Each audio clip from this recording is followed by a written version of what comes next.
Coming to Curiosity Stream, go on an adventure 66 million years in the making with Dino Week. From new discoveries about the dinosaurs we thought we knew, to the mind-blowing species still being unearthed, and the controversial discovery that could rewrite history. Did dinosaurs survive longer than imagined? Dino Week on Curiosity Stream. And with monthly, annual, and bundled pricing plans, find the one that works for you at curiositystream.com. Trying to find your happiness this winter? Let Fiji Airways fly you there direct. Whether you're sunbathing or snorkeling, dining or dreaming, you'll experience legendary Fijian hospitality. Expect the warmest of welcomes in this Pacific paradise. Unplug, unwind, and relax in your happy place, Fiji. Get great deals on direct flights to happiness at FijiAirways.com. That's FijiAirways.com. You deserve this. Go from here to happiness, flying direct with Fiji Airways.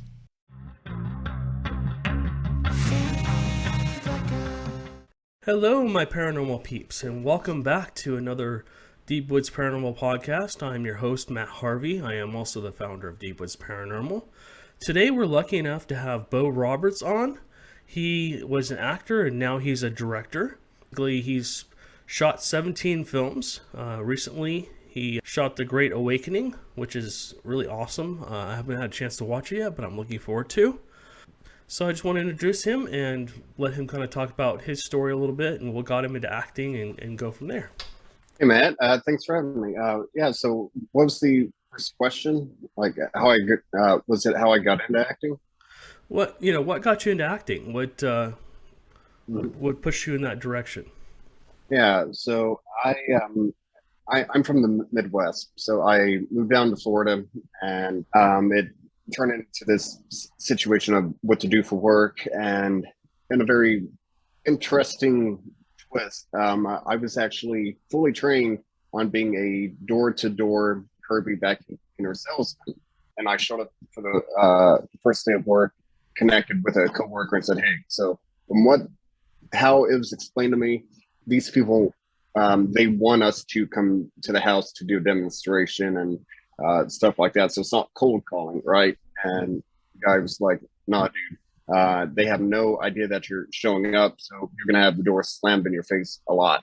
So I immediately took my gear, handed it back in, said thanks but no thanks, and went home and began talking to my girlfriend at the time, who her friends kept making comments about how I should become a model and stuff like that. And I was, at that time, I'm like, no, I worked 3.5 years in law enforcement and used to compete in cage fighting to be prepared for that.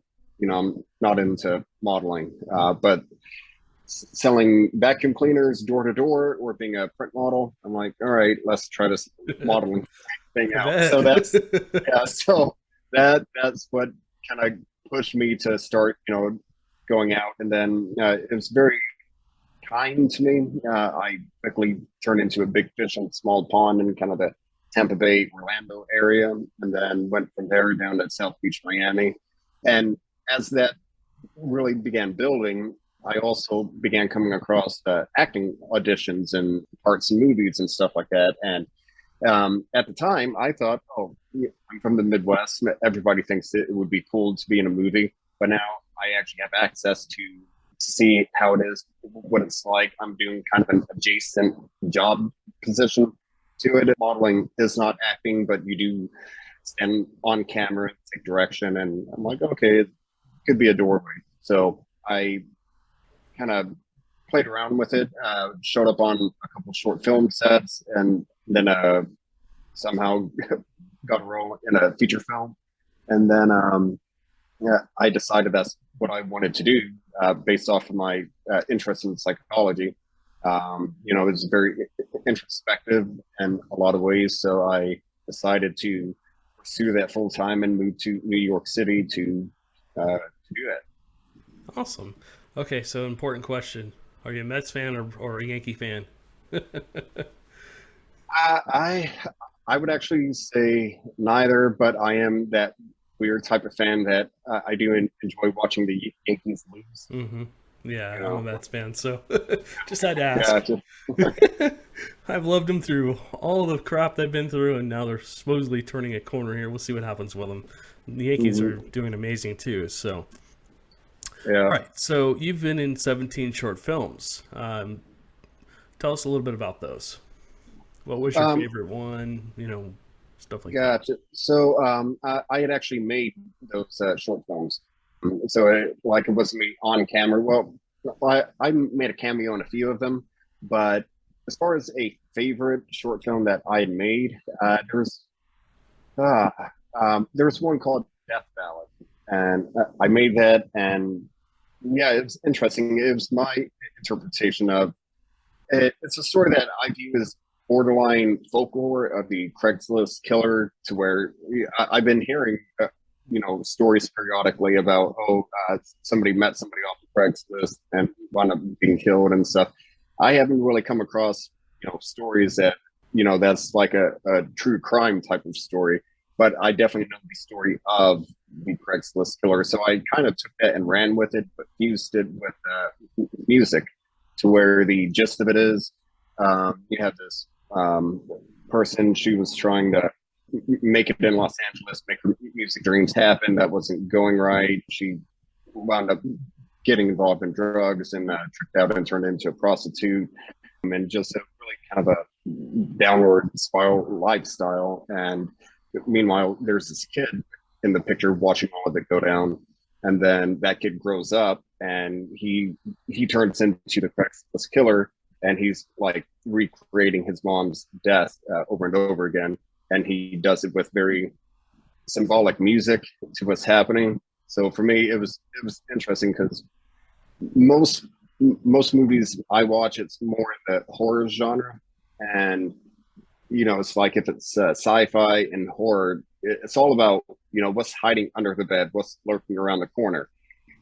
If you don't have good music to build the tension, then it's going to fall pretty flat. So for me, having music properly done, that's a big part of it. So I yeah, I would say Death Ballad was it's definitely a short film that sticks out to me. Nice. So, what's your favorite part of being a director? My favorite part of being a director is the overall storytelling process. So just to change gears and talk about me being an actor, I love it for, again, how introspective it is, and and it's fun doing an action movie and blowing stuff up and fight scenes and Yeah. stuff.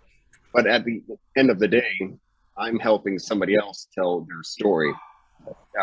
Whereas as a director now, I'm either writing the script and coming up with exactly how I want stuff to go, or I'm reading a script and making sense of creatively how I would tell the story. So for me, it's much more fulfilling process for me, at least on the creative aspect of it. So it's just like this project.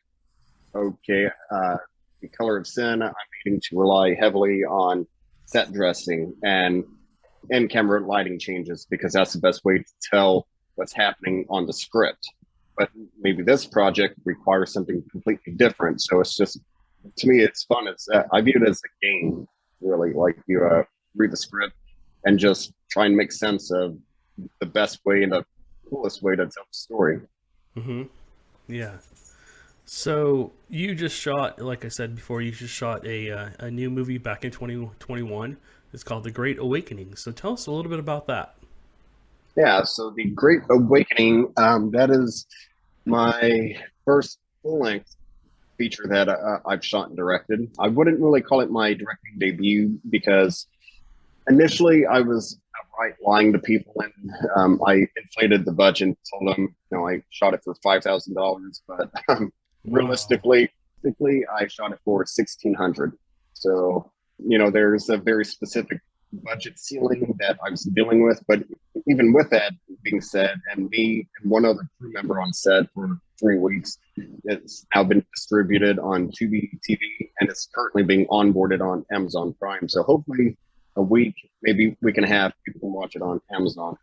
But what it is my COVID movie without it being a COVID movie. I made sense that a lot of people would make like a thriller dash horror movie about uh, catching the virus, or the vaccine turning you into a monster, or lockdown being mass enslavement of the human race, and just stuff that it's all very COVID related. But for me, I was more or less making sense of, okay, what does 2020 really mean to me? COVID has introduced lockdown, and now all of a sudden we're going into lockdown, but not just us. It was the entire world. Like, countries we never agree with on stuff, all of a sudden we're like, yeah, we need to go into lockdown on this. That the CIA released over 10,000 documents confirming interactions with UFOs, and that wasn't even trending on social media. We had the Black Lives Matter movement, a very turbulent election year. Murder hornets were on the news for whatever reason, and then they just kind of vanished, right? So Yeah. To me, it's like 2020 was just one curveball after another, and I had no idea what was coming next. So to summarize 2020 with one word, I would say uncertainty. Mm-hmm. So uncertainty, that became my common thread.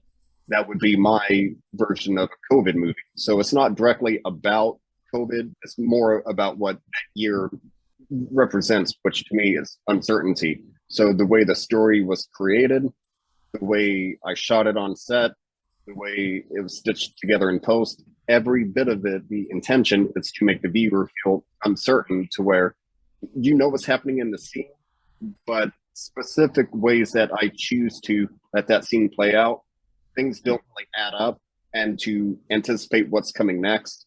I think I've done a pretty good job on making it almost impossible to know what's coming next. So it's forcing the viewer back that 2020 emotion of uncertainty. Yeah. Well, yeah, 2020, 2021, 2019 were pretty scary. Yeah. We never knew what was going to happen, and people were starting to, in my field, people were like, okay, when are the aliens coming? And stuff like that. And so, yeah. Yeah. There's a meme I love that say, like, Earth has become a place that when aliens fly by, they actually lock their doors. Yeah, I've seen that one.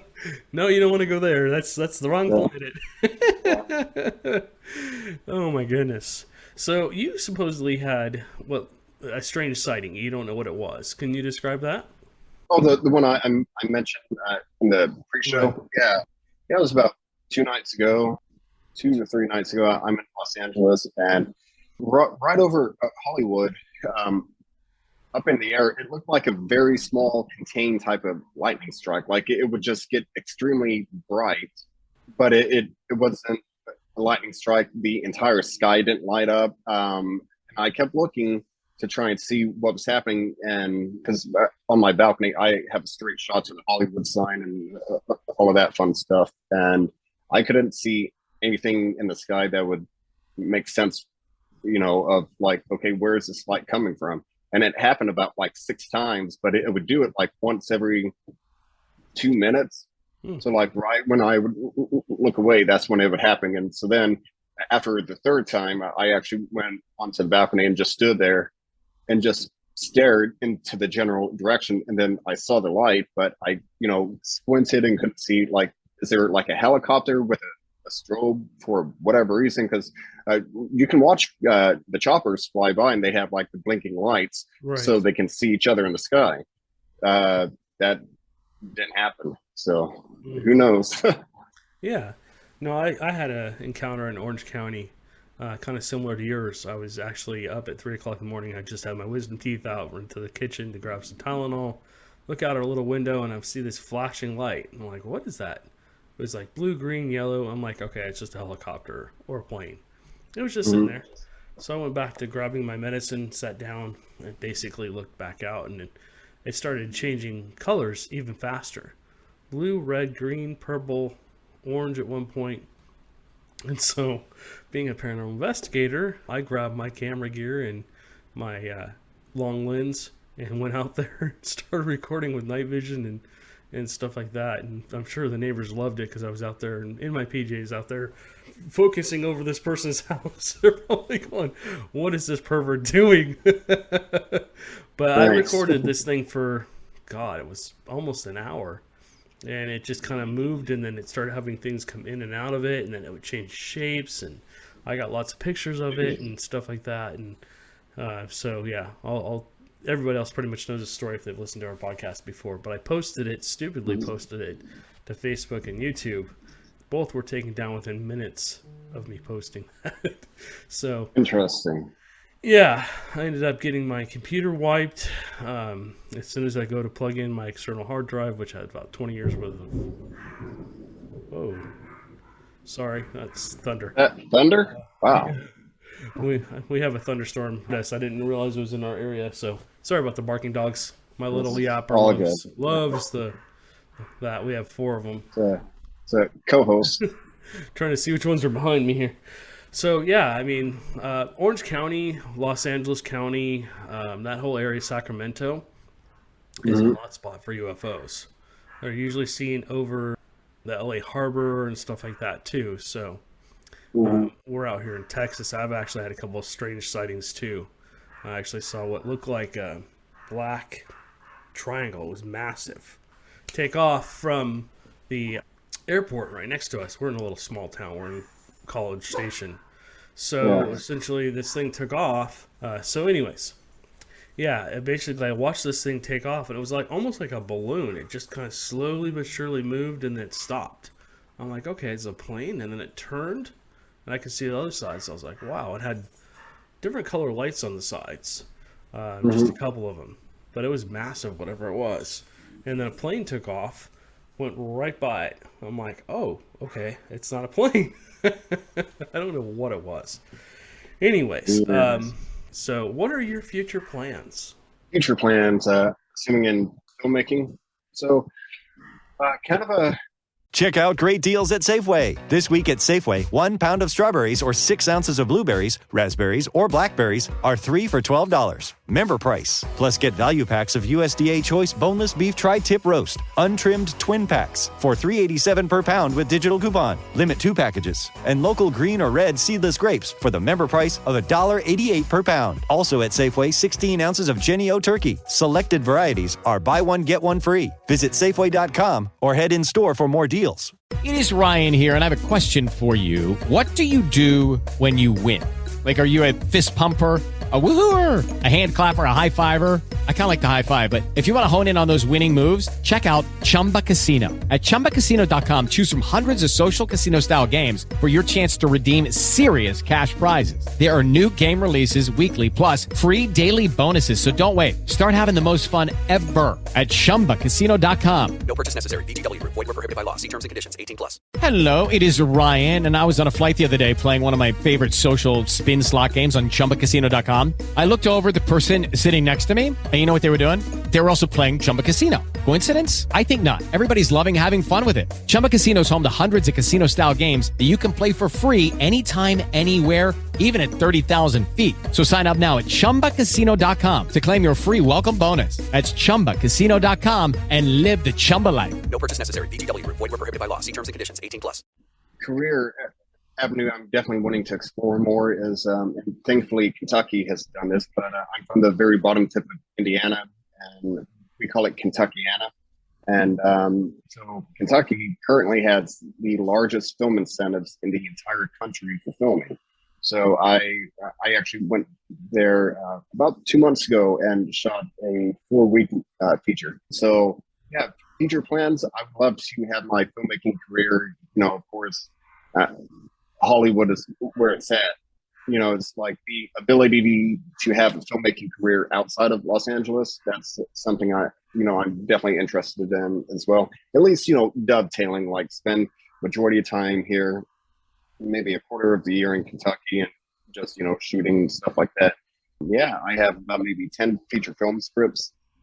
I can grab about 5 of them right now and shoot them tomorrow if I want. Yeah, just, keep rocking and rolling. I'm not really too nailed down to any one thing, because this business is very topsy-turvy, and like if you're just staring at this, then you're going to miss all of these chances to grow and develop and stuff like that. So for me, yeah, like directing, I have my next project that I'm currently working on, and that I mentioned it earlier. It's called The Color of Sin, and it's my modern day rendition of Dante's Inferno.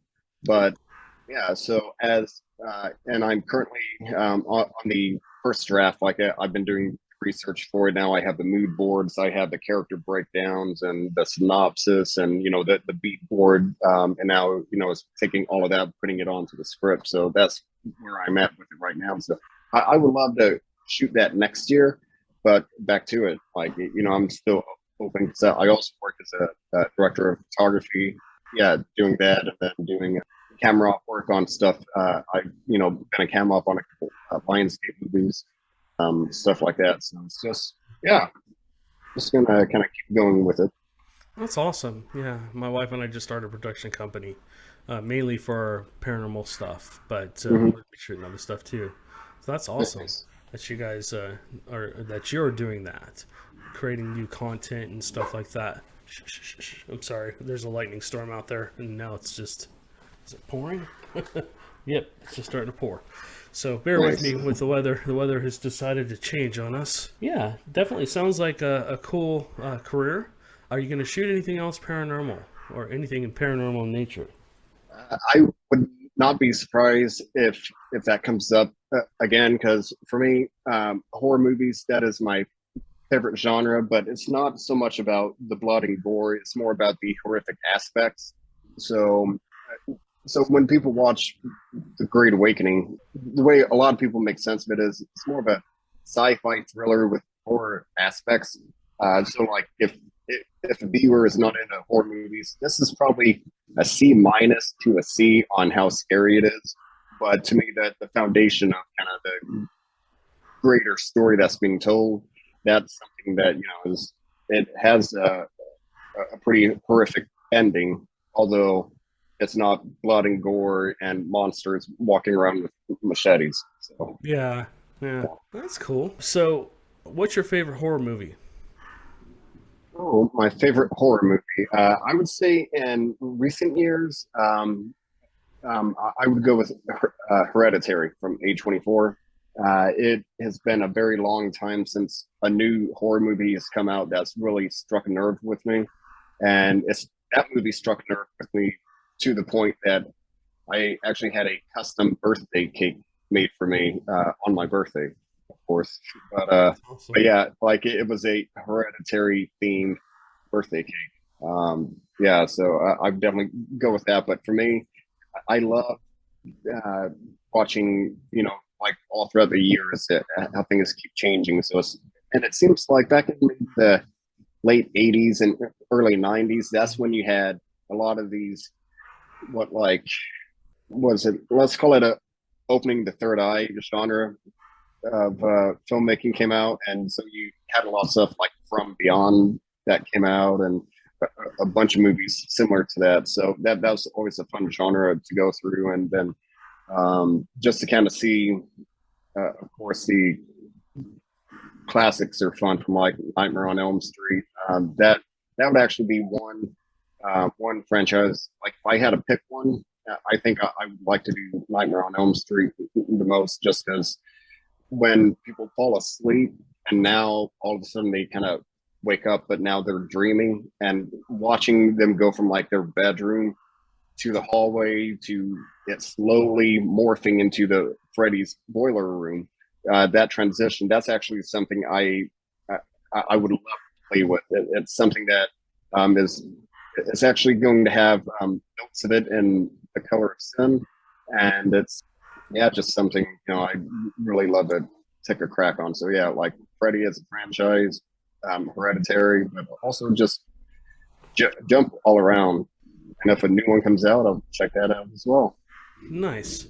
So if you could rewrite any horror story, not necessarily a movie, or you could turn like a book into a horror story that you direct, what would you want to do? I would definitely do one where I'm from, because growing up, we have the folklore of if you go to this cemetery is haunted, and you have the Tunnel Mill Bridge in Charlestown, Indiana. And growing up, it was the story that you're supposed to drive down Tunnel Mill, and at midnight, you stop on the bridge and shut your car off. And often enough, like you try and turn the car back on, and it won't start. And that's when you start hearing like something coming towards you. And yeah, it's the whole story. So to me, I would love to take all of the Southern Indiana or Kentuckiana, ghost stories and folklore that, people have grown up in that immediate area, and, actually go to those locations and shoot something. Nice. Well, if you're ever out there out here in Texas, let us know. We investigate all over Texas. There's lots of cool stories of ghosts and demons and activity. And where we're at, we had a lot of Indians, and they fought back and forth with the cavalry and stuff like that for a long period of time. My last name is Harvey. And it's so funny because just outside of our town is where the Harvey massacre happened. And it was a mom, a dad, and a kid. And I think they had somebody else staying with them, maybe somebody who was helping them on the ranch. And the Indians basically came in and killed them all except for the mom. She escaped somehow and burned their property down. But it's called the Harvey Massacre. So that would be kind of a cool one to maybe sell too one of these days. We might even try and take that on, but... Anyways, all right, Bo, I appreciate you coming on. Thank you very much for your time. Unfortunately, we're running out of time, so I just don't want this cut off in the middle of our conversation. But again, thank you so much for coming on. If there's anything else you want to tell us about your movie or upcoming plans, go ahead and tell us now. Sure. I guess it's kind of a final thought. Please go watch The Great Awakening. Again, it's available right now on Tubi, and by the time you see this, it might be available on Amazon Prime. It's currently being onboarded, but wherever you watch it, please find me on social media at Mr. Bo Roberts. Just type in MRBOR, and then autofill takes care of the rest.